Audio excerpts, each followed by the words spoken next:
One of the things that I tried to do in the book, that I tried to keep in mind as I was writing the book, is um, that my big goal wasn't to tear anyone down or help some faction win or some faction lose. I was trying to just tell the truth, and then kind of let the chips fall where they may.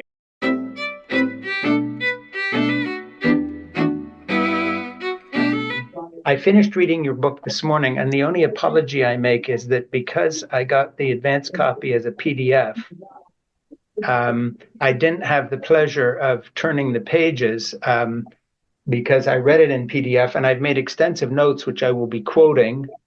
What I would like to do is hold the book up and show you how dog-eared it is, so you know that I really read it. But you're going to have to just go with the quotes I've got. And I'm going to try to make this a good enough interview so that at some point your publisher will send me a hard copy. But I guess Princeton is publishing it in October. October 8th, yeah. Yeah, and the only regret I have is that you've written a book that a lot of people can read. And of course, an academic press sends a signal that actually is unfair to your book, and that is that this is somehow an academic book. And while I think you've got all the academic chops, it's not only accessible, it's beautifully written. And I hope that we can find ways, I say we, because I'm very much on your team here. I love the book. Oh, thank you. Get the word out that your book is phenomenally accessible, as amongst other things, and we'll get to that. So let me introduce you properly. This is In Conversation with Frank Schaeffer, and I am Frank Schaeffer. And my guest today is Musa al-Gharbi, and Musa is a sociologist and assistant professor in the School of Communication and Journalism at Stony Brook University. Musa's book, We Have Never Been Woke, The Cultural Contradictions of a New Elite, will be published in October 8, 2024 by Princeton University. And I just want to add, if we have your permission, Musa, we'd also like to make it our November selection for our book club. It has to be read, which means we can re-promote it and offer it online and hopefully get you a few extra sales that way, if that's good with you. My pleasure. Okay, so I want to talk about your book, and I'm going to go to some of the pages of quotes I have here. We Have Never Been Woke, The Cultural Contradictions of a New Elite, is a book on how a new, quote, woke elite uses the language of social justice to gain more power and status without helping the marginalized and the disadvantaged. And as I introduced you as a sociologist, it's worth noting that before that you were a philosopher, and of course still are one, but your background is philosophy. You have a very interesting bio, and we can get into some of that. The only point of reference I would say, when you open your book with the stories about being on the Upper West Side in New York and the disconnect between the Black Lives Matter protests and the people out on the street who are homeless and Black, and here are these predominantly white liberal protesters sort of moving homeless people aside as if they're in the way of their protest about Black lives. It kind of struck a chord with me in the sense that after 9/11, my son John volunteered for the Marine Corps right out of a swanky private high school. He was the first person to volunteer for the military in that school's recent history.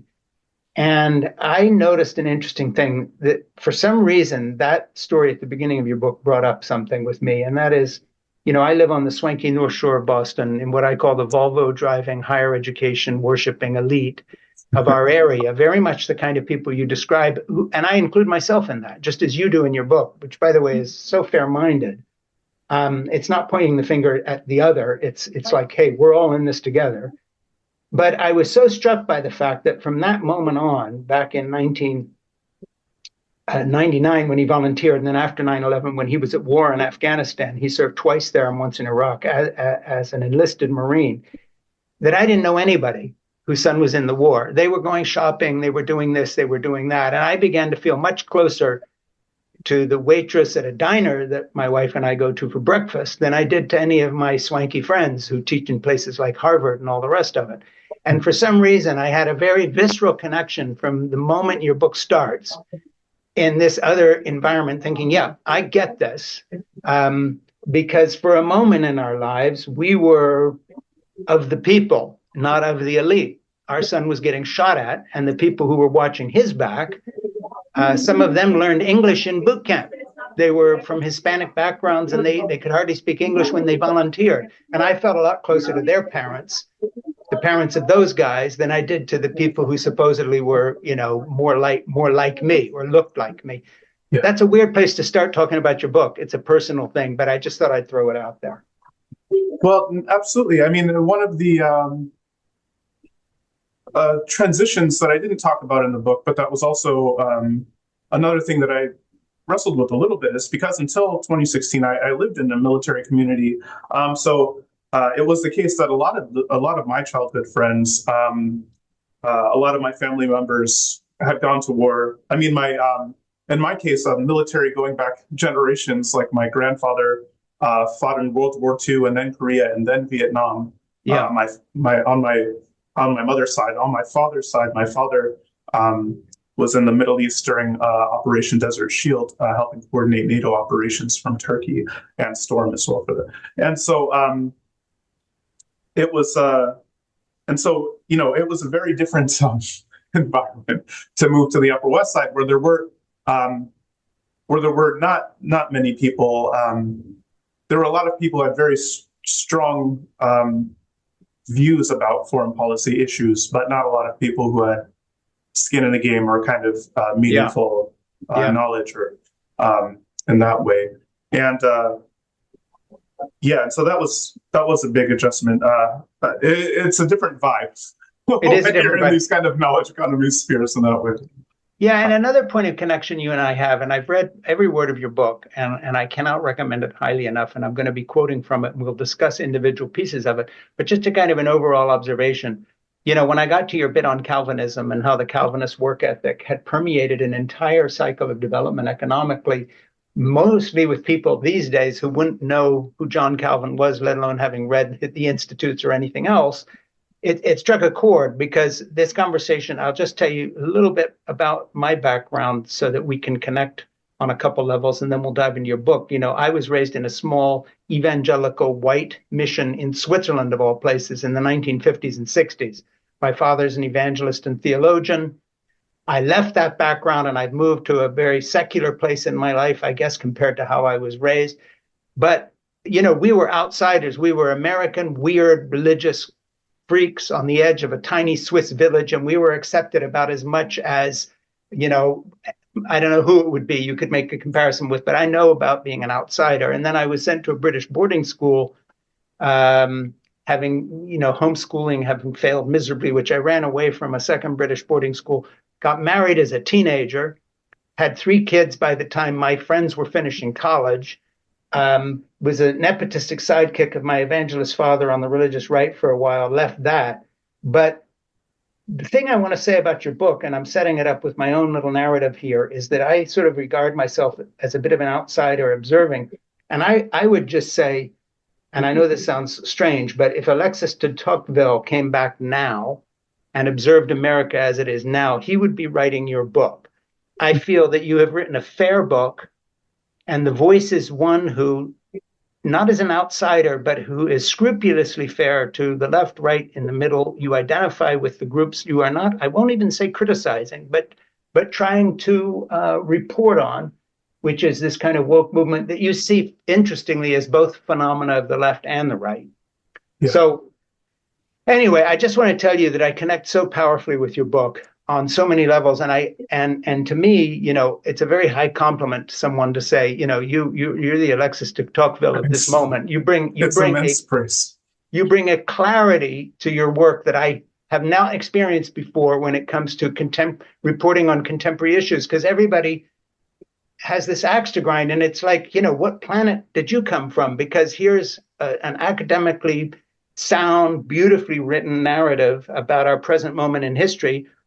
And it's almost as if you're writing from the point of view of 100 years from now. This reads like a history of our moment without the usual snarling dog in the fight, if I can put it that way. So I was really surprised, because I kept running into things in the book saying, wait a minute. I thought this was a critique of the woke movement, but now he's looking at at the right and understanding that the lens is the same, or that, all of a sudden you turn around and you shift your perspective. And I would just say that goes through the whole book. That's the way the book is. So I guess my first question to you before we dive into the book is going to be, how do you think this will be received by the powers that be, who are all very much the people you're talking about? Yeah. I'm waiting for the New Yorker review and the New York Times. Either they're going to ignore it, or how will they deal with it? Because you've really got, and I won't say you've got our number. I mean, you've written a portrait of contemporary America and politics in it, and the woke thing is just this fraction of what you've written about. I don't know. How do you think this is going to go down? Yeah, I'm intensely curious myself. I'm not sure. It could go, a lot of it could go a lot of different ways. And I think,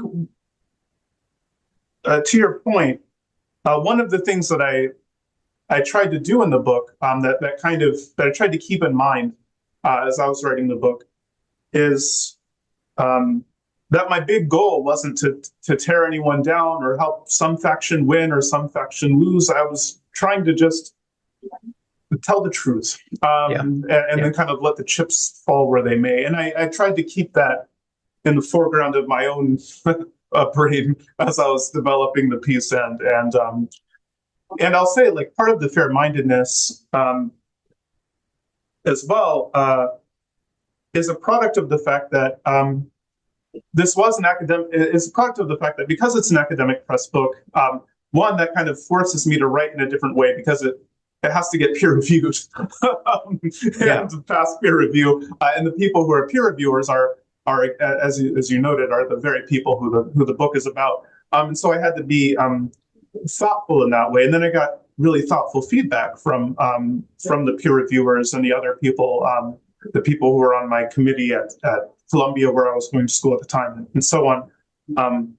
That really made the work a lot stronger. I mean, there's a lot to hate about peer review. There's a lot that people fairly criticize about peer review. But when the system works, it really does make the work stronger. And I think, and here I think I do have to take my hat off to some of to the other people who gave me great feedback throughout the process. That really helped it strike that balance, I think. Yeah, I think I see the book on the shelf behind you. Yes. Could you just haul it off? Because like I say, I've read the thing. And I like, just make the front. Yeah, there we are. We have never been woke. It's really, really something. Read the title to us and the subtitle.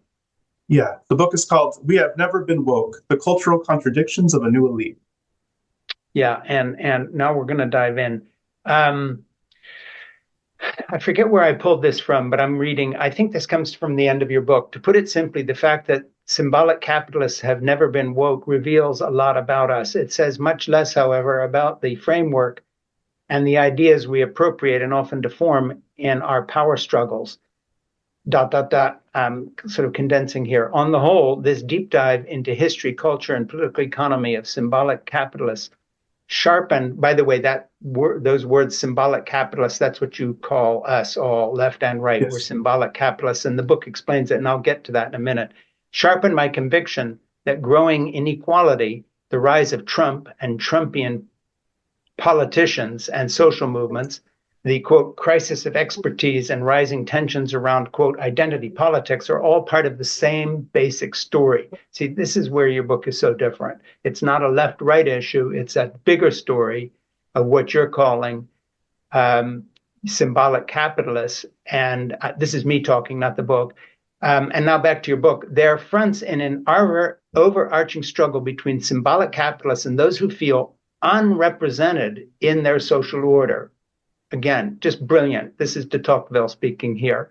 Again, this is a struggle that is playing out not just in the United States, but mutandis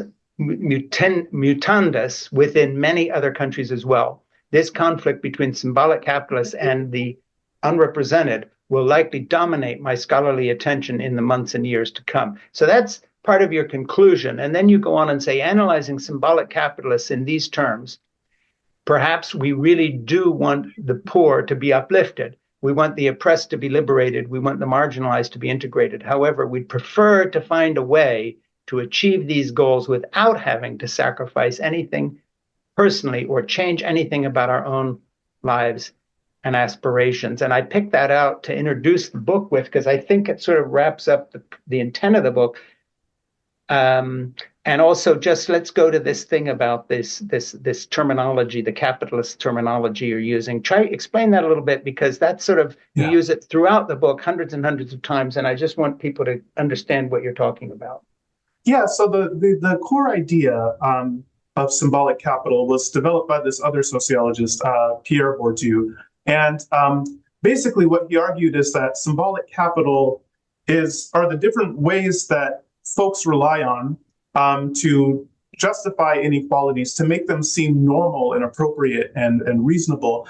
And so he came up with three different types of symbolic capital. So one of them was academic capital, which is when we try to get other people to do what we want, to follow our lead, to defer to us based on the credentials that we hold or based on our association with institutions. So, if I say, well, if I'm arguing with someone and I'm like, well, I'm an expert in blah, or I'm a professor at Stony Brook University, or, I write for the New York Times or something like that. These are examples of academic capital. Sure. So we're deploying and then there's political capital, which is when we try to get other people to do what we want, to defer to our needs based on the kind of the role we hold in an organization. So like, you should listen to me because I'm a manager, or right. Or because of a reputation that you developed as someone who gets things done, who makes things happen, and so on. So it's getting other people to listen to us, to do what we want, to defer to us for those reasons. And then finally, there's cultural capital, which is when you convince other people to listen to you, to defer to you, because other people admire you or respect you, or they think you're interesting and cool and sophisticated, and they want you to like them, or they just want to make you happy. And basically, Bourdieu argued these three forms of symbolic capital are what help us reproduce the social order. They're what help us legitimize inequality. They're what make us defer to people of our own volition, even when they don't necessarily have our best interests at heart. And in the book, the reason I call the people I'm talking about, the reason I call us symbolic capitalists, is because basically the way we make a living, the way we are basically oriented around kind of what we know, who we know, and how we're known. So we basically leverage symbolic capital on behalf of ourselves and other people, and that's basically what a lot of what our main job description is. And so people who work in fields like science and technology, or finance, or consulting, or academia, the media, nonprofit organizations, and so on, are all examples of people who are symbolic capitalists. People who are not working in jobs where they are providing physical goods and services to people are typically symbolic capitalists. Yeah, and it's very much, people like you and me. And of course, one of the brilliant things of your book is you're not pointing the finger. And it's worth emphasizing this again. You're saying, no, this is us. This is the class from which I come, or at least I am part of now. And let's look at ourselves and understand that all our signaling of virtue and so forth does not translate to actually paying our nanny more, or looking at the actual black guy on the street as we protest for Black Lives Matter and shove this black homeless person out of the way because his trash bags and shopping cart are in the way of our protest. By the way, I had an apartment on the Upper West Side for about 10 years. And as a writer, my agent lived across the street, and publisher, and was there. And so, and I would be around the campus up there quite a bit in terms of Columbia. I had an interesting story from Columbia that I'll just share with you. When I told my wife, Jeannie, I was going to do this, she says, make sure you tell him about John on Columbia. When John was still in Afghanistan fighting, we were applying to schools for him when he would get back. And the least receptive of all the schools we applied to, because he had a good academic record, he could have gotten into a lot of places. So Jeannie was helping him with all this. And he was literally in combat. So she's getting him to write essays or answering questions on a satellite phone. But Columbia was very unhelpful. The fact he was a Marine meant that she got less help from their admissions people, to the point where they were really rude to her. And interestingly enough, the only school of that caliber that really reached out and said, we'll do anything we can to assist him, through his mom applying while he's in combat, interestingly enough, was the University of Chicago. So they sort of had this liberal idea of, like, whatever. And he got in there and everything went very well and he did very well. But Columbia was like, no, and this was at the cool part of the war, when most people were still sort of thinking we should be in Afghanistan. This wasn't when it was all running out of steam. This is in like 2003 and 4.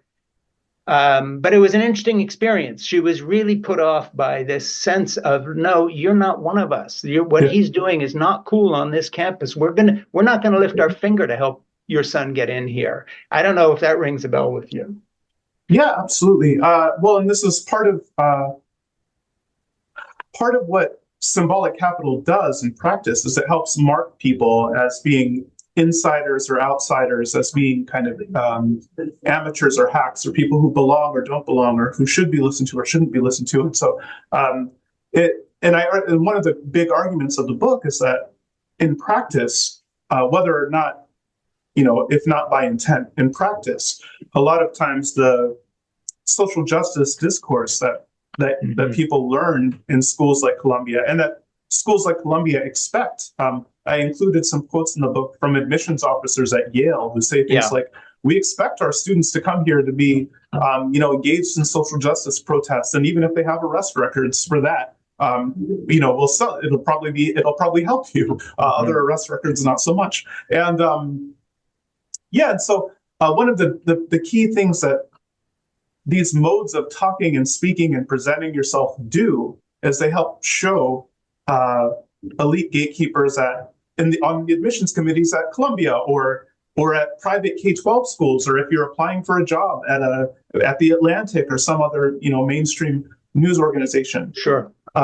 If you show that you can execute the right scripts, that you have the right kinds of markers, that you then they become a lot more likely to hire you or admit you, or give you a platform and things like that. And so that's one of the big functions that symbolic capital has in practice. And so even and then actually this is one of the tensions that you see in America as a whole right now, that transcend class as we typically understand it. Because in a lot of communities around the world, around America, there are all sorts of people who are relatively affluent. Say they own a chain of car dealerships or grocery stores or something like this. So they have good money. They're not, they're in some cases millionaires even, right?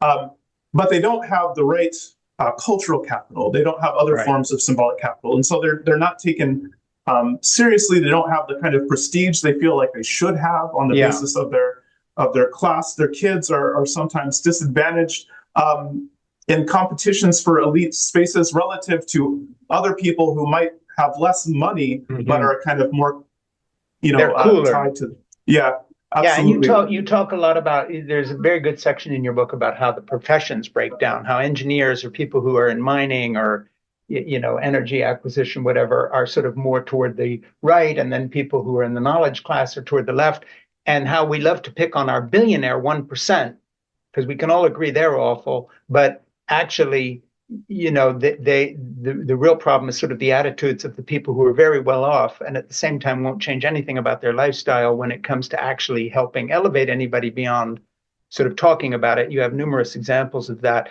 But I want to read a little section here that could describe me as a progressive activist who comes out of Christianity, and a lot of the quote unquote progressive Christians I work with, far from being intellectually converted by intensive engagement with academic arguments, symbolic capitalists embrace, quote, wokeness, largely because it serves their interest to do so. They often encounter these social justice ideas in distorted and simplified form via secondary territory sources. They may genuinely believe in these ideas as they understand them. However, they generally interpret and mobilize these social justice discourses in ways that serve their interests.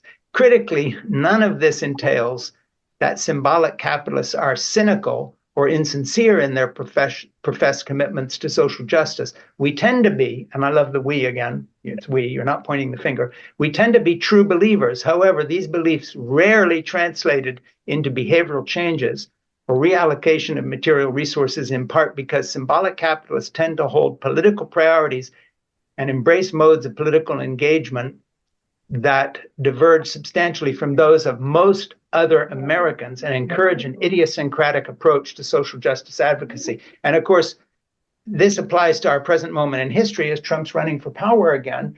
He is a con artist. He's an awful human being. I can speak categorically on that. And he has fooled a lot of people who really are members of a cult. But there's a whole nother group that are just so fucking pissed off with the way they have been disregarded for so long, not in the usual sense of that Fox News talks about, but in the sense that they know perfectly well that value signaling has not done anything to lift them. And they have been ignored, and they know he's a con artist, but they also like the revenge part of his program, as in, we're going to stick it to these assholes that come and tell us how to behave, but have done nothing for us. Yeah. And I think your book is brilliant on that. I mean, as an aside, people are always asking me in the media, explain these evangelicals who vote for Trump because he's immoral and all the rest. They don't get it, but you totally get what the real attraction is there. They're just so sick of these kind of value signaling people who call themselves liberals, but actually live high off the hog and never change their lifestyle for anything, including, say, energy policy they talk about, whatever. So just talk about that aspect of hypocrisy for a minute. Yeah, absolutely. I mean, one of the things that I think that drives a lot of this anger and resentment in some cases is that it's not just the case that we talk a big game about social justice, but then don't follow through, don't put skin in the game, don't make any sacrifices or changes ourselves, and try to take from other people. So it's not just that. Like one of the really grating things is, I think for a lot of people, certainly one of the things that started to stand out for me and that I started to find disturbing as I thought about the themes and subjects, started doing research, is that increasingly social justice discourse is actually used to justify inequalities, to explain why the people who are losing and who are the losers in the knowledge economy deserve their suffering, deserve to be excluded.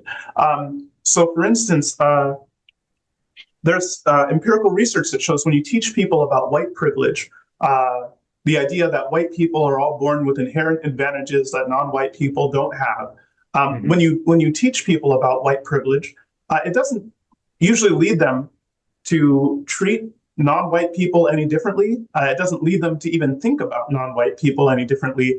The main effect that it has is it causes people to think a lot more poorly of less affluent whites. It causes them to think that poor white people deserve their poverty and probably have more than they have for failing to make good use of their privilege. Oh, you were born with all this privilege. Why aren't you successful like me? Oh, it must be because you're terrible with money and a bad person and so on. So you deserve your poverty and your suffering.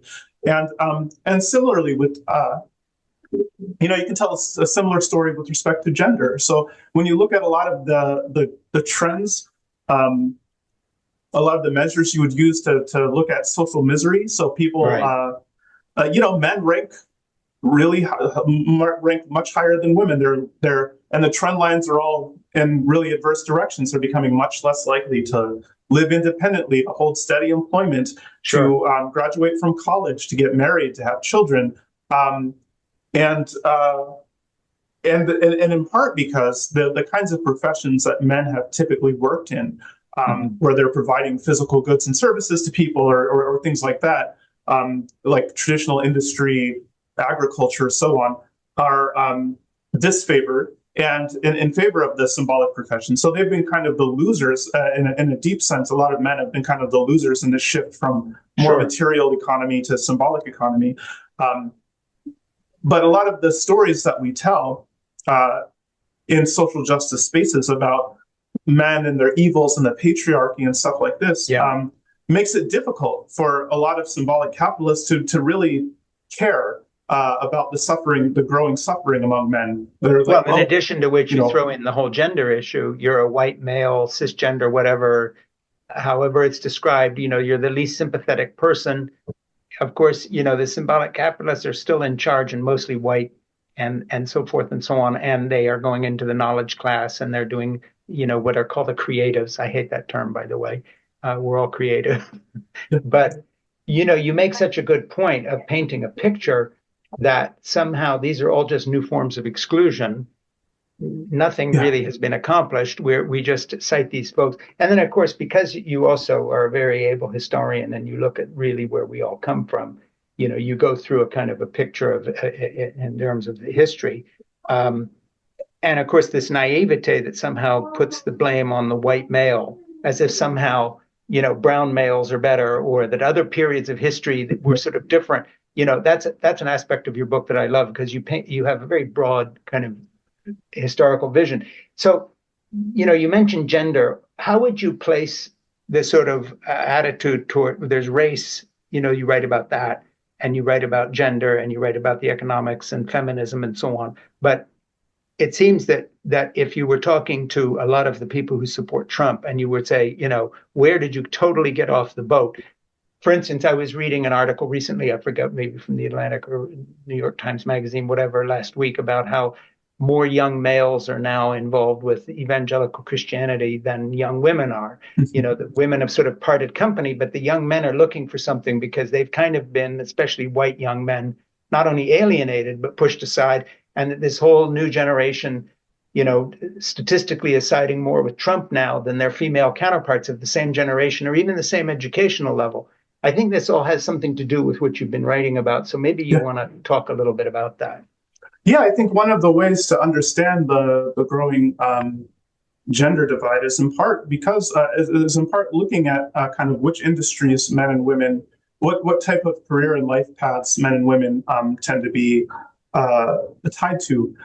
So there's this growing divergence in this dimension as well. And Yeah. actually, there's this interesting phenomenon in the social sciences called the gender egalitarianism paradox, which is namely that um, in cultural contexts and economic contexts where you have more opportunity and more diverse sets of opportunities for women, the differences between men and women actually get bigger rather than smaller. So the idea that a lot of people have in their minds is that maybe if you move from a context where there are not a lot of opportunities for women, where women can't get access to a lot of jobs, then as you increase them, then women will move more into the male jobs, and the gaps between men and women will shrink. In fact, they often grow more pronounced, in part because when women have a greater range of choices and options, they often choose to gravitate towards jobs that are also dominated by other women, and men also make a similar kind of calculation where they often prefer types of work and lines of work that end up working with other men. And so the gaps between men and women in terms of the type of work they do and the types of social circles that they're enmeshed in, and even a lot of cultural things about like how men and women present themselves in terms of their political alignments, all of this tend to grow larger rather than smaller in a world where say women don't have as many options, and the only paths to good life are to be a doctor, a lawyer, or an engineer, for instance. Then you see a lot of you see women and men following similar paths, and so they end up actually closer when you look at across education levels. But in our society and a lot of peer societies, instead you see kind of this growing divergence that's driven in no small part because women are increasingly aligning themselves with the symbolic professions, whereas men are often finding a difficult time fitting in there, or persisting in there, and are gravitating towards other jobs or being underemployed or unemployed. Yeah, just take 1 second and then I want to reintroduce you. Define symbolic professions. Yeah, so the symbolic professions are where people are working with basically they're manipulating ideas and data and images and symbols instead of again, providing physical goods and services to people. So they're not cutting people's hair or stocking shelves or Yeah. delivering people food or something like that. They're manipulating symbols and data and ideas and stuff like that. Which is a huge section of our upper crusty culture now. This is Frank Schaeffer. You're listening and or watching In Conversation with Frank Schaeffer. And my guest today is Musa al-Gharbi. And Musa is a sociologist and assistant professor in the School of Communication and Journalism, speaking of those professions, at Stony Brook University. Musa's book, we have never been woke. The Cultural Contradictions of a New Elite will be published on October 8th, and you can pre-order it, I think, already by Princeton University Press. This is In Conversation with Frank Schaeffer, and please subscribe right now on YouTube and In Conversation with Frank Schaeffer on Apple Podcasts and to my Substack commentary page, it has to be said, at frankschaeffer.substack.com. And this book, by the way, will be our November selection on our book club. It has to be read, and we'll have links to everything to do with the book and this conversation. I'm going to just go back to the book here, read a little something to talk about. Sometimes consciously, often in the background, symbolic capitalists are aware of the dissonance between their legitimizing narratives and their lifestyles and behaviors in the world. All manner of mental gymnastics and displacement are therefore required to allow us to see ourselves as, quote, good people, as worthy of the station we might inhabit in society, as the solution to social problems, rather than being part of the problem, as exceptions to the rule relative to other, quote, privileged people, as being on the, quote, right side of history, and so on. These efforts are only, at best, partially successful. We can see this in the social fact that people most likely embrace, quote, woke views, that is, the winners, quote, in the social order, are also far more likely than most other Americans to suffer from anxiety and depression. Imposter syndrome is widespread as well, afflicting an estimated 2/3 of symbolic capitalists. I just think that's such an interesting point, kind of a little insight and window into what you're saying in general, if you just want to talk about that a little bit. Yeah, I mean, so here I think, one struggle that I had myself, honestly, is that so before I was a fancy nerd, I was, as I note in the book, I was selling shoes. I was selling shoes at Dillard's, which is like the southern version of Macy's for people who are not familiar. And you were good at it. I was good. I was great. I met my wife at Dillard's. Actually, I sold her shoes. This is how we met each other. But so the thing about selling shoes is, people come in and they need shoes. Shoes are something you need. You need shoes. You maybe don't need 70 pair of shoes like some of my customers do that have. But in general, people need shoes. So people would come into the store every day and they would have problems. They would have they would have tangible problems. My kid is starting school. He needs some shoes that are his size. I'm starting a new exercise regimen. I need some shoes to try running so I can get into shape. I'm getting married. I need some shoes that go with this dress, and so on. Yeah. So they would come in with concrete problems. I would help them solve their problems. I wasn't out changing the structure of society or getting into cosmic battles or changing the world or anything like that. But when I punched out every day, I spent all day helping people. I spent all day helping people with little real problems that they had in their life. And I basically never feel that way in my current job. Despite my increased prominence, my much higher pay, it's just not the case on most days. And in fact, even for things like academic work, I hope that this book is impactful. But one of the disturbing things I realized as I was doing research on how much the typical academic work reaches, how many people get reached by academic work or journalistic work. So there's a section in the book called "Tempest in a Teapot" that brings together a lot of these statistics. One of the things I realized is that, if an alien came down to Earth and they had an electromagnetic pulse and they eliminated the bottom 95% of all academic research that's been published, none of us would even know the difference. Like life would go on, no one would know, because the vast majority of the work we do just frankly doesn't matter. A lot of it's just wrong, like factually wrong, but even when it's true, it's trivial. Well, you cite one paper where, you give yourself as an example of someone who wrote this convoluted analysis of one person's work analyzing another person's work, and you said you did a pretty good job, but who cares, Yes, absolutely. And so I think, I think a lot of us are aware on some level, a lot of people who work in academia and media and other things like this are aware on some level that the work we do, if we didn't do it, the world would chug along. Whereas if people stopped preparing and serving food, stopped watching our children, stopped driving us around or fixing cars or things like that, if other workers stopped doing the kind of work they do, not only would we notice it immediately, but we wouldn't be able to function in a meaningful, it would require us to dramatically change our lives, assuming we could survive at all.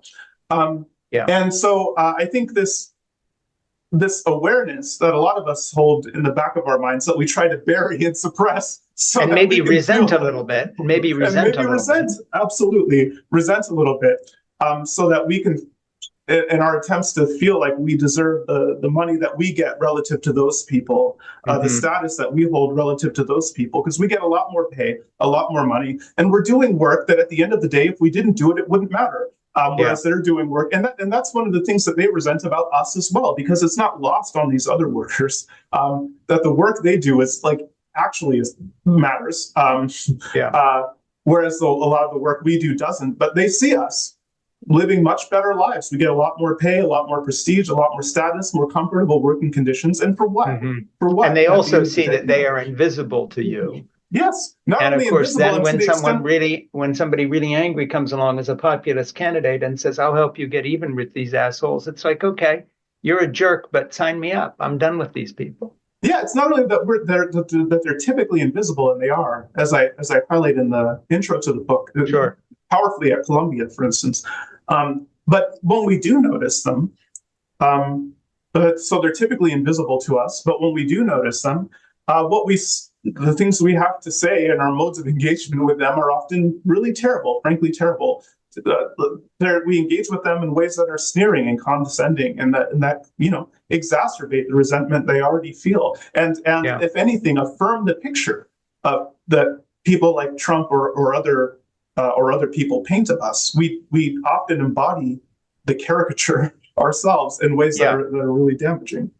Yeah, I mean, I want to get into something I'll readdress here, but one of the things is this a phenomena of once in a while, some academic person does get noticed, maybe a philosopher who says there's no such thing as gender, and all of a sudden, they're lending credibility to a very kind of rarefied theory that annoys the vast majority of humans on this planet. And then all of a sudden, one of the mysteries to me that isn't addressed directly in your book, but as an example, but I think I'd like to go there with you now for a minute, is what is it about the knowledge class, the purveyors of information that do matter, for instance, the editorial board of the New York Times or the Wall Street Journal, whomever it may be, right or left, that they sometimes gravitate towards theories that come out of academia on things like gender, and suddenly this becomes the new thing. The average person in the street is going along doing their own thing, driving a cab or picking up the garbage or cleaning our dishes or tending our children, whatever it may be. When they become aware of these ideas, it's sort of always like a fait accompli. Hey, no, this is what the professional knowledge class has agreed is true. Deal with it, change your vocabulary, catch up or get out. We didn't think much of you to begin with, but now if you don't admit that cisgender, this, that, or the other, or the pronoun, the level of annoyance and aggravation that comes out of this tiny fringe of academic people, and I won't even call them the left or right, it's more than that, when it does percolate into society in general, whether it's being misunderstood or not, that's a different question. I think a lot of people who vote, for the Democratic Party have underestimated by a quantum factor the annoyance that this stuff has been causing like a dripping faucet for a very long time. And the fact that nobody seems ready to stand up and correct that, is very apparent to me in private discussions with people, some of whom are notable on the left, who say, well, I can't go there, but, we don't want to mention this because it might give credence to the other side. And after all, Trump is worse, blah, blah, blah, blah. So we can't even talk about this.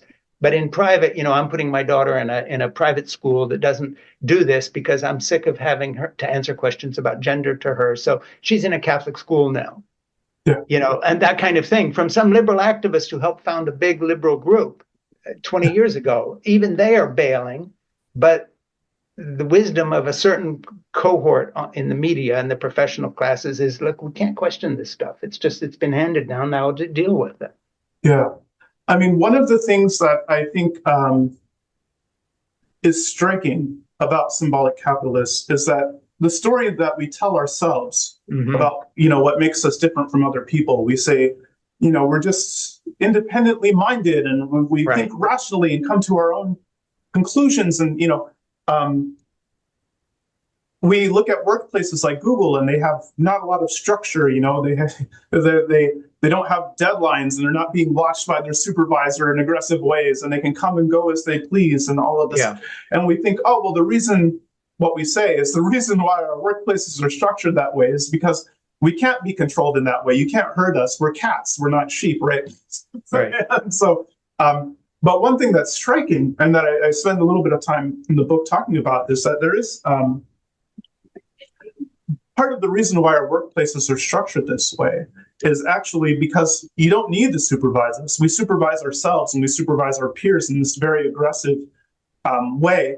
We're really conformist. So when you look at a lot of the dynamics that are popular and that take hold in symbolic capitalist spaces, like people blowing up, becoming a big thing all of a sudden out of nowhere, or getting canceled, that is becoming nothing, also in an equally rapid way. Well, taking all our revenge on one Karen for decades of racism, this kind of thing. Absolutely. So these aren't things that you would expect. You wouldn't be able to see these big cancellation campaigns and people going viral and blowing up and all of this in contexts where everyone is making up their minds independently through a careful deliberation of the facts. And, all of this kind of stories that instead, these are dynamics that tend to take hold when people are just immediately copying their peers without a lot of thought.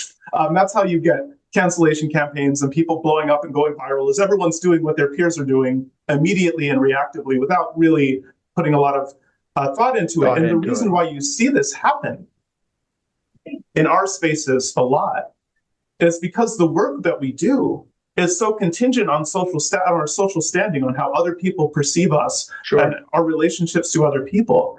And so we have a lot seems to be at stake with whether or not we stay in everyone's good graces and impress the right people and say and do the right things.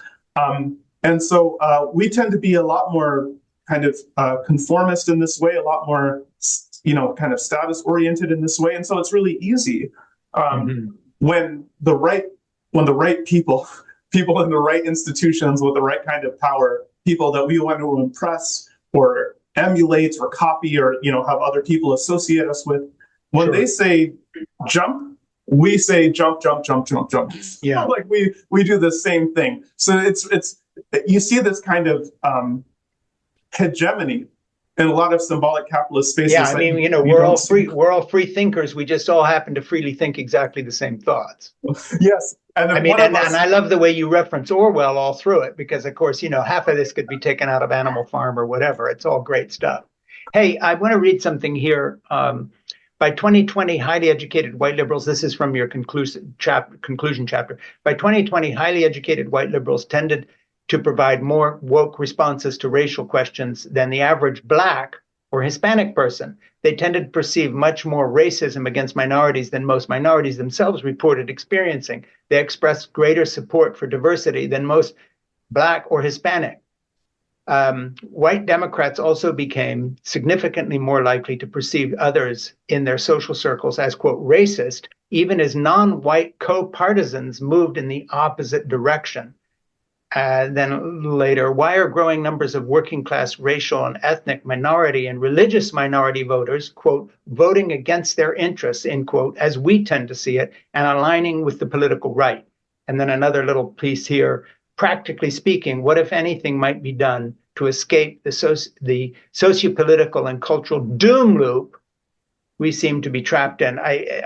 Those are separate little pieces, but they all kind of add up to one thing here that I think is worth talking about. So we've talked a little about kind of the sort of gender dysfunction in kind of trying to make this one size fits all terminology. Race is another area that you zero in on. But again, I just want to tell people, when you do read this book, you'll see that he brings a very hard, sharp lens to how the right conforms to the same pattern. This is not a criticism of the left from a right wing. No, it's an overview. The reason I'm zeroing in on these passages here is in the spirit of your book of talking to ourselves here, because my audience tends to be more from the left. So let's concentrate on a little self-criticism here, which, if there's any lesson from your book, that's what we all need to do a lot more of, or we're just going to be in this doom loop perpetually. Okay, so please hold the emails saying, if you're going to have a thing like this on your show, I'm canceling you. I mean, then we will have fulfilled exactly what we're talking about today. Okay, go ahead. A little bit on the racial thing. Yeah, I mean, so one of the, what's interesting, as I show in a lot of my research, even outside the book, is that there's this interesting phenomenon where most journalists and academics are on the blue lines of charts.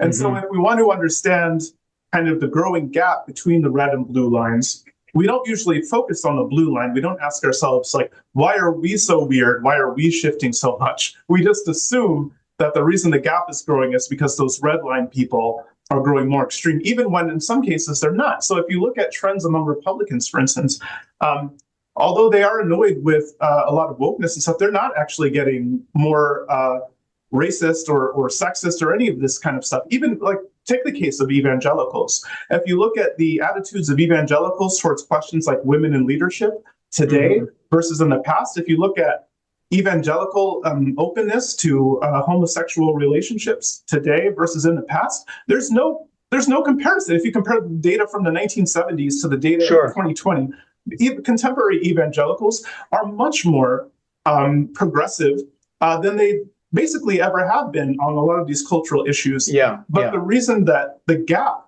between evangelicals and everyone else is growing is not because evangelicals have been getting more and more and more extreme right wing. It's because other factions of the Democratic Party have become really extreme left. And so they, even when people are shifting in the same direction, because they're shifting at different rates, the gap can grow. And we often uncharitably assume it's because those people are getting more extreme and so on. When they're not, we're getting extreme. And you can see this play out in a lot of the trends with non-white voters and with religious minorities. There's a narrative that, for instance, Trump won in 2016 by appealing to racism and white supremacy and so on. And,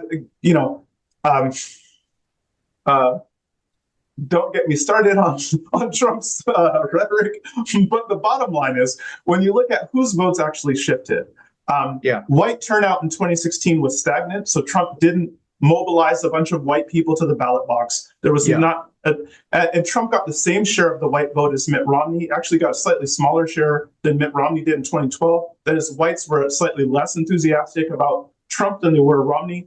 So why did he win in 2016? Well, because of shifts among non-white voters, Trump got a bigger share of the black vote, of the Hispanic vote, of the Asian vote than Romney did. And that helped flip important states like Ohio and Michigan and Pennsylvania and Georgia, allowing him to win the Electoral College and the presidency. And then over the course of the last decade, in fact, what I show in some of my research is this alienation of non-white voters from the Democratic Party actually predates Trump. It started after 2011. So around the same time that symbolic capitalists started to get especially woke, non-white voters started to flee the Democratic Party. Well, you zero in on an aspect of this. I think it's on page 65, where you say, there is compelling empirical evidence that highly educated, relatively affluent, religiously unaffiliated white liberals are increasingly leaning on politics to replace religion. polls and surveys consistently show that non-religious and irreligious Americans are the most politically involved groups in the country, participating in many political activities at a rate double that of white evangelicals. And of course, that's directly related to what you're just saying. And there's this sort of weird idea. I talk with a lot of people who are on the left on this show, but also just in my life, because I'm sort of there myself politically. And one thing that always strikes me is the naivete of the people who thought that somehow the brown and the black vote was going to swell their numbers. And I kept saying, just wait 1 minute. I come from a Protestant background. You do realize that about a third of the people who have come in as immigrants from a Hispanic culture in Central and South America are fire-breathing Pentecostal evangelicals. They're not even evangelicals, they're charismatics. And you do realize this thing called the Black Church actually exists, and people still reference it. I mean, you understand that they are not carbon copies of you because you've said you're not a racist, and so somehow they're going to love you. The things they hold most dear, you don't even think about. You're just thinking in political terms. And I've been saying that to people. And your book, of course, you have this passage on religion. So talk a little bit about politics replacing religion. Forget whether religion has any value or not. Let's not do that right now. Let's just, because I'm sort of an atheist, but let's talk about this fact having direct political consequences in the North American context, where far from religion becoming irrelevant, because of our immigration patterns, religion is now a bigger deal than it was, say, in 1960. In the U.S., people look at these church attendance charts for white Christians and the kind of denominational differences between mainline Christianity and the more conservative things. What they're not looking at is this whole chart of people coming in of color who come from strong religious backgrounds, either first generation or a strong memory of. And I know you're very sensitive to this and write about it. Yeah, absolutely. And actually, this is even setting aside the Democrat-Republican implications of this. Even when we think about the ways that a lot of progressive institutions and individuals try to pursue social justice, one of the ways in which that project goes awry is that we don't attend to this point you just made, which is a very important point. So, like, when you look overall, non-white Americans, immigrant Americans, people from lower socioeconomic backgrounds, non-traditional students in colleges and universities, and so on, they're much more likely to be religious, to be socially or culturally conservative, and so on. And so in a lot of our knowledge economy spaces like higher ed and journalism and other fields, we create atmospheres that are hostile towards socially conservative or religious views. In the name of diversity and inclusion, we try to suppress religion. We try to push this really aggressive, progressive politics and say people who diverge from this are racist and sexist and all of this kind of stuff. Well, who's most likely to diverge? Actually, it's not relatively affluent white people. The relatively affluent white people are the people who are most likely to say the right thing. The people who are most likely to diverge are actually non-whites and poor people and immigrants and people like this. And in fact, we can see this in a lot of the data where when you make it easier, for instance, to fire people based on their political views, the people who end up getting canceled, who are most likely to get canceled, are actually women, non-whites, people of immigrant background and stuff like this. Sure. Or when you institute workplace grievance procedures where you can punish people and get them fired for saying the wrong thing or something like this, it turns out that when companies institute these grievance procedures, often in the name of social justice, what ends up happening is that non-white managers get fired. That's what happens. When you look at the data, there's no effect at all on white male managers. White female managers barely moves. It's managers who are women and men of color who get. Well, the white managers have learned to say the right things. Yes, they learn to say the right thing. They know what the right codes are. They know how to work the system. They know how the system works, and they know what they're supposed to say and do. It's people from non-traditional backgrounds who don't have that cultural capital, who don't have that these other forms of symbolic capital, and who also just in addition to not having the kind of symbolic capital, they also just don't agree. They don't agree with a lot of the dominant views. They don't agree Sure. with a lot of the, yeah, and a lot of times, because we don't pay attention to this, because a lot of times people on the left just assume, and one of the ways they get confused, frankly, is that they look at the fact that, say, that Black voters, as an example, tend to vote, at 5-1 for the Democratic Party or more, and so they assume, oh, well, then the black people must be super liberal. Because the Democratic Party is the liberal party, Black people are overwhelmingly aligned with the Democrats. Therefore, Black people must be super liberal, super progressive. And if we do aggressively progressive and liberal things, Black people will love it. In truth, Black people are some of the most culturally conservative bloc of the Democratic Party. They're very skeptical of immigration. They have very significant public safety concerns, which makes sense. They're not fans of a lot of this stuff on gender and sexuality, and they've been alienated, and they've been moving to the Republican Party as the Democratic Party has leaned more heavily into this stuff at the expense of the bread and butter issues. Most Black voters, the reason why they have been aligned with the Democratic Party is because the Democrats have been perceived as better allies for basic civil rights, and they agree with things like government redistribution programs and having robust social safety nets and things like that. Yeah. But as the party shifted from being focused on these bread and butter issues and on kind of more core civil rights, like basic civil rights issues, into these really niche identitarian things, that's turned off a lot of Black voters, and they've been leaving the party. And it's not just Black voters. You see the same trends with Hispanics. You see the same trends with a lot of Arab and Muslim voters who are alienated by some of the cultural left stuff in places like Michigan, in states like Michigan. You can see. Well, and I would think the same thing is true of some of our brilliant Asian folks. Yes. Who, you go down to MIT and people clearly are from India or someplace like that, and they're there getting their PhD in this or that or the other. They're from very what would be labeled by your white woke liberal traditional family structures. They plan to get married and have children and do it when fertility is not a huge issue and so forth.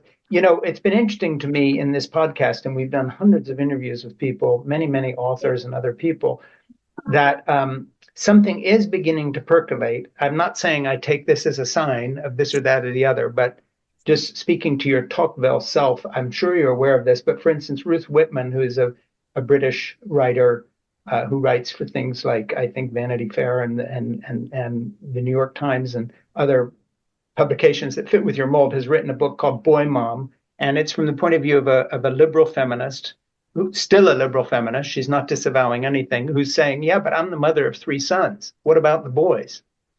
And, two feminist writers who have written this book called What Are Children For? Well, like if we're all freezing our eggs and waiting forever, what did we think was going to happen? I don't know. Have you noticed a little bit of a crack in the facade of self-doubt creeping into heretofore safe bastions, feminist authors and others who are saying, I don't know, we may have gone wrong here a little bit. And then on the other side, I've got Ruth Pakaluk, who's written this book, Hannah's Children, which is 50 interviews with 50 women, all who have chosen to have 5 or more kids. Every single one of them is religious, either Islamic, Jewish, Christian faiths. But she's saying they've chosen, and they all have PhDs. They all are highly educated women who have said, no, we're not doing this. We're not putting career ahead of human experience. Interesting. Yesterday, I emailed her a copy of the New Yorker review, and I was surprised by the reviewer, who, it wasn't your typical New Yorker review. We should get her to review your book. Who said, yeah, she sort of has a point, and she's going to have a hard time convincing women of this, but she's intelligent, she's articulate. So my question to you is, am I the only sympathetic interviewer you're going to have, or are there cracks in the facade of the certainty that has just been the assumed leftist position? We all know this. And okay, what's the new directive from this person or that person on gender, race, whatever it may be? Okay, we all fall in line. There's some people with real left-wing bona fides who are not falling in line now. I think we're all getting a little bit sick of the Orwellian directives from on high. Yeah, I think one thing that I've argued in a essay that came out after the book was mostly written, so I couldn't fully include some of this data in the book. But looking at some of the same measures that you would look at to see that something changed after 2010, things like voting behavior or trends of coverage in news magazines or books and academic articles, and changes in protest activity and so on. It does seem that the kind of this period of great awakening that started after 2010 does seem to be winding down now. A lot of these trends seem to be on the decline after 2021, and you can even see this, by the way, with the Democratic Party today. So during the 2020 election, or even going back a little bit, like in 2012, I have this chart that I include in some of my talks that shows the Democratic and Republican Party platforms. And after 2012, the Democrat platform shifted radically to the left, while the Republican one didn't shift much at all.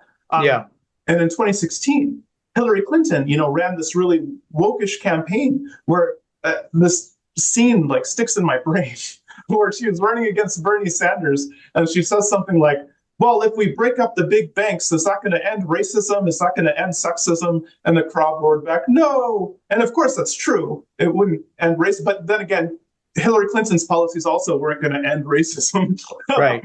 And then in 2020, I don't drink, but if you did a drinking game, every time Joe Biden and Kamala Harris said systemic racism in 2020, you would have been pretty inebriated. Yeah. But in the current cycle, you have Kamala Harris running. She would be the first female president. She would only be the second Black president, and so on. So she's a historic candidate. But you don't see her talking about identity. She's not leaning into gender stuff or race stuff too much.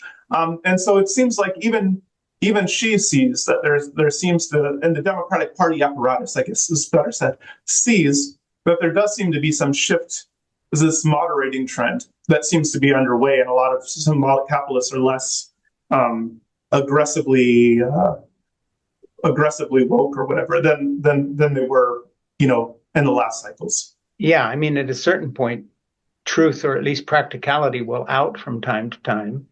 And, that, of course, is what I think your book is so strong in. And I just want to say again, we've been looking at the left through the lens of Musa's book here, but he has a very tough look at the right, whether it's the Saudi Arabian regime versus true Islam or whatever. You're going to find that you will, when you read the book, you're going to think, well, why weren't we talking about that? But because in the spirit of the book of self-criticism of me personally and others on this side, I just want to look here at something you say. It's not particularly revelatory to point out that symbolic capitalists are hypocrites. Everyone's a hypocrite. Almost by necessity, moral principles tend to be austere, categorical, and unchanging, while the world we navigate is full of ambiguity, uncertainty, complexity, contingency, and dynamism. All of us are born into circumstances that are not of our own making. As agents, we are fallible in our judgments and limited in our powers. Overcoming our personal limitations requires cooperation and compromise. As a result of these factors, our lives and societies are typically far out of sync with our aspirations. However, this is not to say that the gulf between our professed ideals and our actions doesn't matter. On the contrary, the struggle to bring these realms into closer alignment is the core source of purpose and meaning in our lives. And there you speak more as a philosopher and almost a preacher. And again, you quote Jesus at one point saying, no, this is not what the church did in terms of taking on the worldly power and so forth. Let me talk about your own spiritual background for a bit of time here. I think you studied to be a priest at some point. You're a convert to Islam. You have a book that reads like a sermon on tolerance and dignity to the rest of us, whether we're right or left. You're very fair in everything. I think you have a real moral core.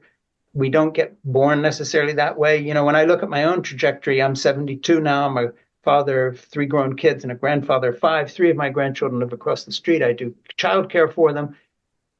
Everything that I've learned about life that matters comes from human experience that could be shared by anybody in any circumstance, in any period of history. And I just have that sense in your book that somehow you've allowed life to teach you as a human being first, and you've chosen that path above academic respectability, if I could put it that way. You seem to always vote, when I read every passage of your book, you seem to vote for common human experience and an appeal to let that actually move us away from ideology. Am I imagining things? No, absolutely. I mean, that's a very kind way of putting it, and I guess that's more or less how I would describe kind of my hope and my project in the book. I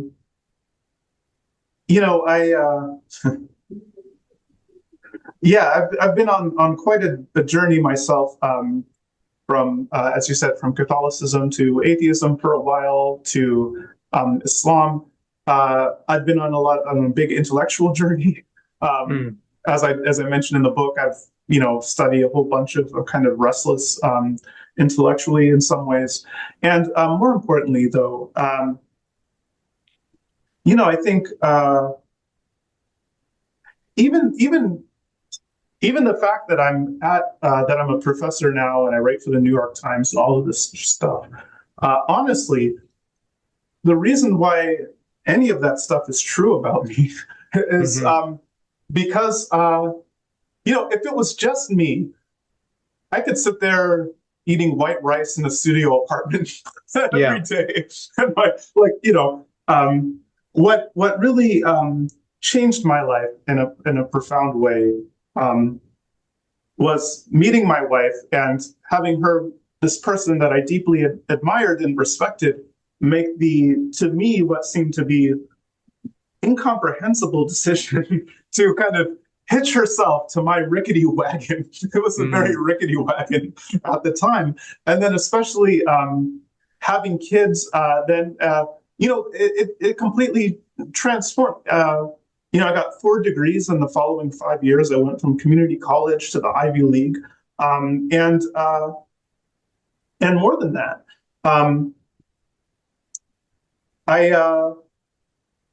because you have these people who depend on you and who need you, and these people who respect you and love you and make you a better person.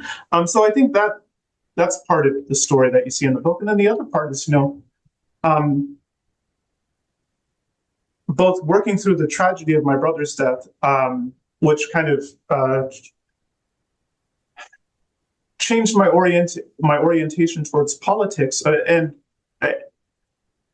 gives me an acute sense of what's at stake in some of these discussions. It's people's lives, it's people's dignity, it's people's ability to.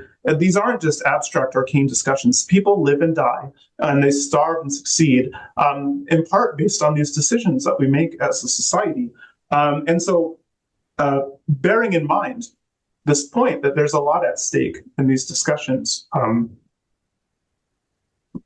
pushes me in a way to where the kind of feel-good luxury sitting on the armchair, like feeling really self-righteous and engaging only with people who agree with me and so on, like that's a luxury that I just I understand the appeal, but it doesn't resonate with me. And to the extent that it ever did, frankly, getting canceled by Fox News, and then the journey after that, where I responded to getting canceled by Fox by really, especially because after I got canceled by Fox, I lost my academic job.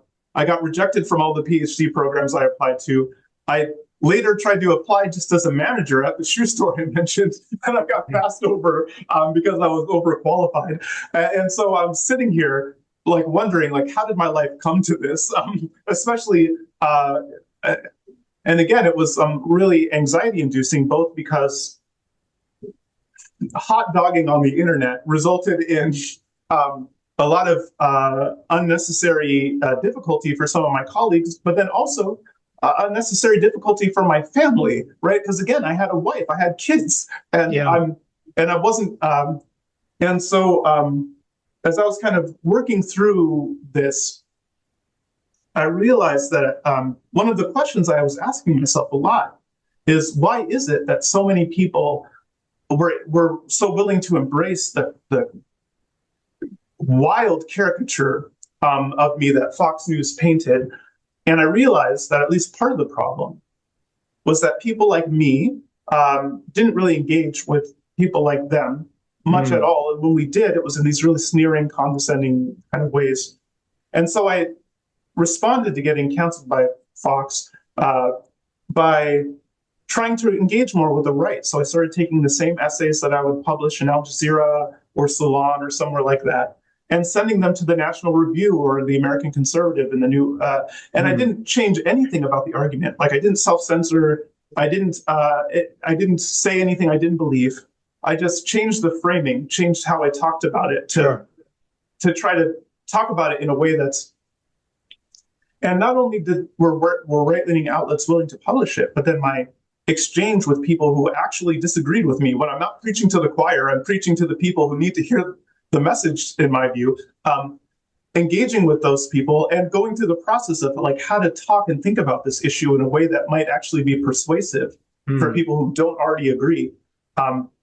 This caused me to recognize a lot of kind of blind spots and biases in my own work. It also caused me to kind of reevaluate the value of my own work. Like, if you want to try to convince people not to bomb Syria, it doesn't do any good to go to an outlet like Al Jazeera and say, don't bomb Syria. Everyone agrees bombing Syria is a bad idea. If you want to actually do anything that has any prospect of contributing to the outcome that you desire, you have to go to the people who do want to bomb Syria, and you have to explain to those people in a way that they'll actually find persuasive why bombing Syria might be a bad idea. And so now, when I do work, almost any of my public-facing work, I still write for right-leaning outlets and left-leaning outlets and a lot of everything in between. And basically what I try to do is tell audiences things that I think they need to hear but don't want to hear. And so this is what I do when I write for The Guardian or other left-leaning outlets. All of my work in left-leaning outlets are things that left-leaning readers are going to find often uncomfortable or difficult. But the same is true when I write for right-leaning outlets as well. And I think that this commitment to try to tell audiences these kinds of things both puts me in a position where I have to constantly kind of second guess myself or think more deeply about trying to convince other people. But also, I think it's changed my life in the sense that the work that I do has had a lot more impact now. So this is one of the ways in which sometimes, in our desire to be righteous or to kind of coalesce with people who already agree with us and condemn those people and so on and so forth, to the extent that we don't go where the fish are, to the extent that we're unwilling to extend basic charity and humility and things like this to people who disagree with us, that we operate on these really negative assumptions about those people and what they're motivated by.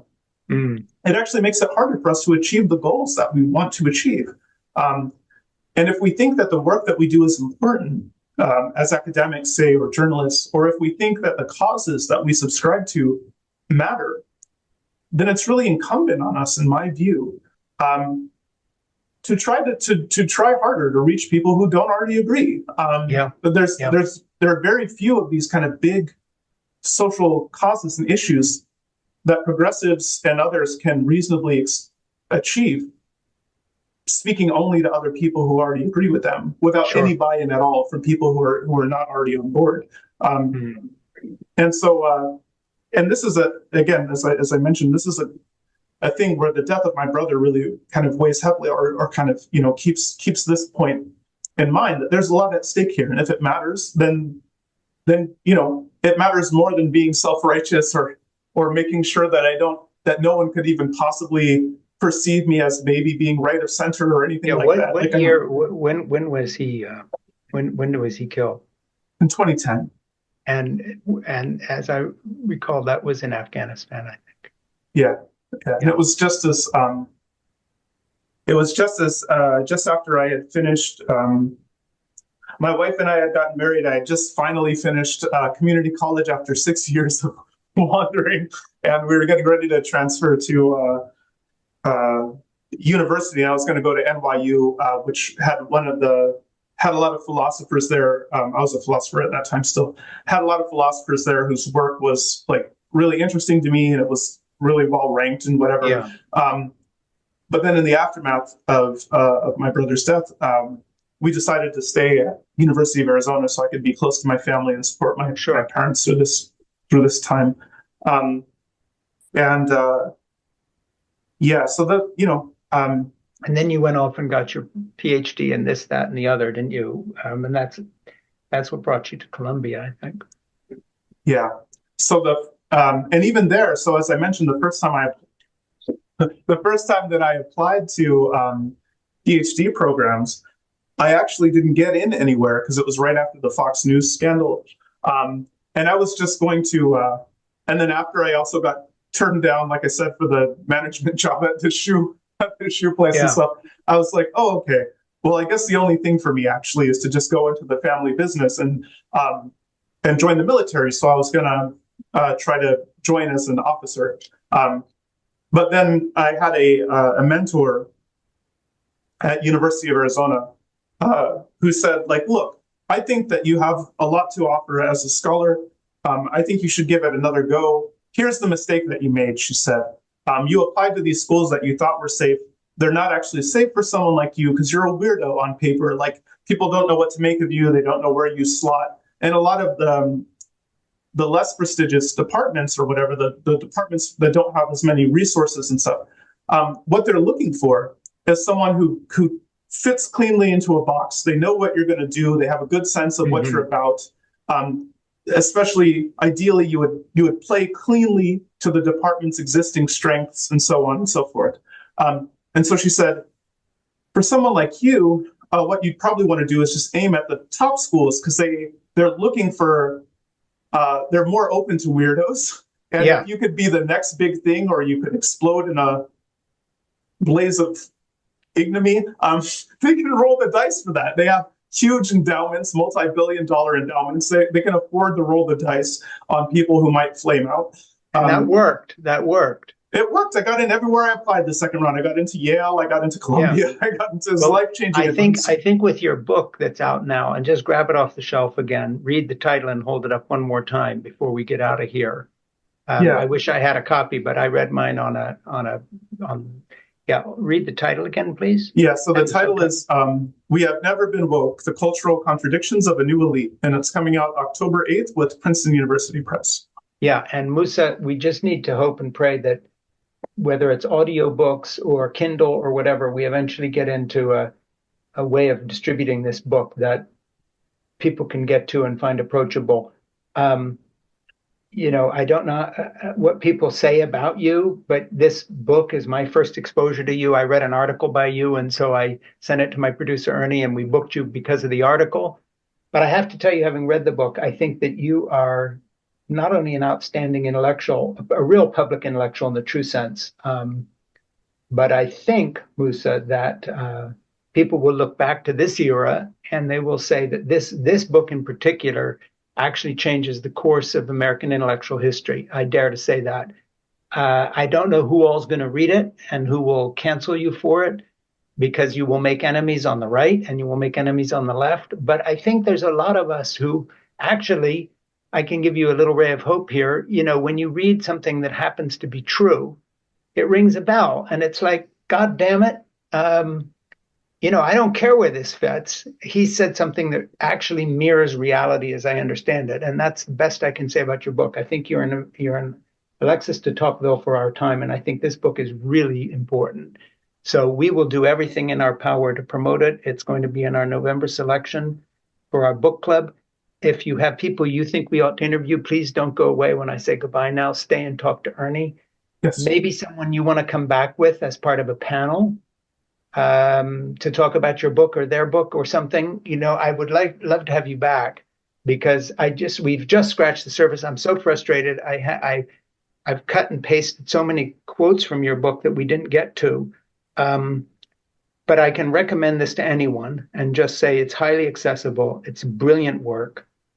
The scale of this book should not be in the American context where we're so provincial and we're so narrow. This is on a different scale. I'm glad you start with the Frenchman because you write like a good French intellectual. It's sort of, you're looking at the whole picture for posterity, not just to be cool for this moment. Yeah. Absolutely. It's a really great book, and I just am privileged to have read it. Well, thank you so much for the kind words. And yeah, I'd be happy to stay on and talk some more and maybe come back later. Talk to Ernie, set it up.